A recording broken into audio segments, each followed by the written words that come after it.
Ya, selamat siang Pak Asada. Ya, siap, siang. Iya, ini dari kebijakan pemerintah tentang parkir di toko modern. Saya dapat informasi, mereka ini kok cuma digaji 700 sampai 800 ribu. Itu pun dibagi 2 orang, siang dan malam. Seperti apa ini pendapat dengan selaku koordinator sarana demokrasi? Ya, terima kasih Pak Nawi. Kalau memang informasi itu benar ya, ini menurut saya itu melakukan sebuah penindasan terhadap warga Surabaya. Hal ini tidak kalah kejamnya dengan pemerintahan Belanda yang menjajah Indonesia. Ini kebijakan benar-benar zalim terhadap masyarakat Surabaya. Bayangkan, dengan uang 800 ribu dibagi 2 ya Pak Nawi ya. Berarti kan per orang 400 ribu. Itu buat apa? Mereka menerima itu sebenarnya bukan karena bangga-banggaan, karena dia sebenarnya tidak dapat pekerjaan. Kenapa tidak dapat pekerjaan? Karena korban-korban dari kebijakan pemerintah yang tidak berpihak kepada rakyat. Contohnya apa? Kebijakan tentang lapangan kerja. Di Surabaya khususnya, itu lapangan kerja kan semakin menyempit, semakin sulit. Kalau ingin tahu masuk ke mal-mal. Nah, artinya saya berharap pemerintah kota Surabaya, apalagi dalam kondisi ini, jangan membuat kebijakan-kebijakan yang menurut saya dan teman-teman saya yang bercanda di luar sini, bahwa jangan sampai pemerintah kota membuat kebijakan yang didapat dari hasil mengigo. Bangun tidur teringat A, tiba-tiba langsung dibuat kebijakan. Tiba-tiba mimpi ini dibuat kebijakan, mimpi ini dibuat kebijakan. Padahal pemerintah kota itu karyawannya terbatas. Iya toh, pegawainya terbatas untuk melakukan setiap program-program itu. Akhirnya apa? Banyak pejabat pemerintah atau bawahannya itu banyak yang mengeluh kakean program. Nah, hal-hal seperti itu kan yang perlu kajian. Jadi membuat program itu harus penuh kajian, penuh analisa, penuh pendapat orang lain. Itu sangat perlu, terutama berdiskusi dengan mitranya. Siapa mitranya? DPRD Surabaya. Saya sering melihat banyak kebijakan-kebijakan pemerintah yang mengabaikan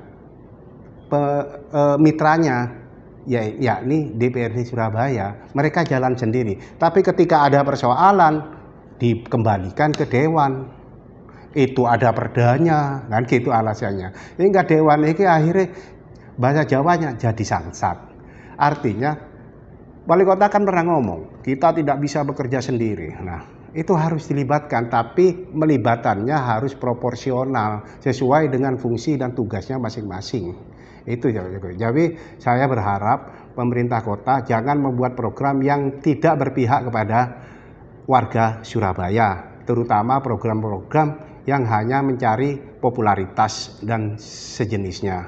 Itu Pak Nawi. Nah, ini kan DPR juga ada sorotan dari masyarakat. Sebenarnya apa sih tugas DPR menurut Bilangan?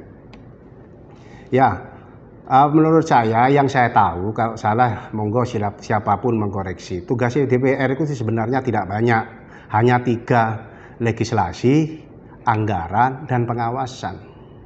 Artinya pemerintah buat DPR itu membuat peraturan, membuat anggaran, dan pengawasan.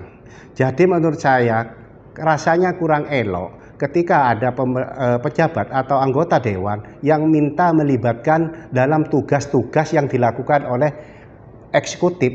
Semisal Satpol PP menertibkan A, anggota dewan minta dilibatkan untuk penertiban. Menurut saya itu kurang elok karena dia sebenarnya berada di luar 3 wewenang itu. Jadi tugas dewan ketika Satpol PP melakukan penertiban atau melakukan tindakan kepada masyarakat, dia mengawasi. Apa yang diawasi? Apakah tindakan Satpol PP itu sudah benar melalui perda, menurut perda, sudah benar menurut aturan. Ketika itu dianggap tidak benar, melanggar perda atau aturan, maka ketua dewan punya hak untuk memanggil mitranya, berdiskusi yang sekarang dikenal dengan rapat dengar pendapat. Kenapa Anda melakukan ini, kenapa melakukan itu, dan lain-lain. Itu sebenarnya tugas pokok dari anggota dewan. Jadi jangan sampai meminta dilibatkan, karena bagaimanapun mereka mitra yang punya tugas masing-masing. Pemkot atau eksekutif punya wewenang untuk mengeksekusi program, sementara legislator punya wewenang untuk mengawasi program. Karena sebelumnya dia menciptakan anggaran yang tentunya untuk program toh. Itu Pak Nabi. Nah, sekarang masyarakat kan juga menuntut Dewan itu kerjanya apa? Nggak pernah turun.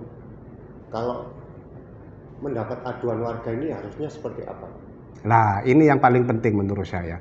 Baca di situ maka berfungsi yang namanya tugas pengawasan itu diaktifkan. Bagaimana misalnya ada si A lapor, Pak saya dirugikan karena gorong-gorong saya belum dibenahi. Saya sudah usul sekian tahun. Nah, pertama lakukan tindakan melihat benar enggak fakta di lapangan. Yang kedua baru kalau perlu melakukan sidak dengan dinas yang bertanggung jawab, dinas yang berwenang. Sebenarnya banyak. Selain itu pokok-pokok pikiran dewan itu kan sebenarnya menampung aspirasi masyarakat.